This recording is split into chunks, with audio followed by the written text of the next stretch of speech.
Night with Frankie. Night Night with Frankie. Night Night with Frankie. Mr. Scott. Hello, boys and girls. I'm Mr. Scott. And I'm Frankie! Frankie and I are just about to read our Bibles. Like we do every night. Yes, Frankie, like we do every night. Hey, Mr. Scott, does everybody read their Bible every night? I don't think so, Frankie. Well, why not? I love reading my Bible every night. Well, Frankie, sometimes people can let other things take up all of their time until they don't have any time left to read their Bibles. Really? Then why don't they just read their Bibles first? Then they could play video games, go to soccer practice, and diversify their stock portfolio later. Well, that would be a good idea, Frankie. But even then, there would be a lot of people who wouldn't read their Bibles. Really? I thought I just solved that problem. Well, kind of. But Frankie, some people don't want to read their Bibles. They don't want to hear what God has to say to them. Are you kidding me? Then how would they know how to live their life?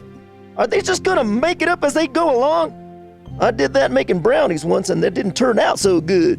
That's right, Frankie. You didn't follow the directions and those brownies had to be thrown out. They weren't fit to eat.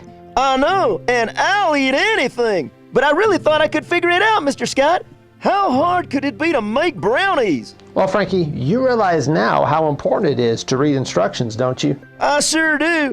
And I also learned that calling 911 for a bad batch of brownies is an inappropriate use of taxpayer funds.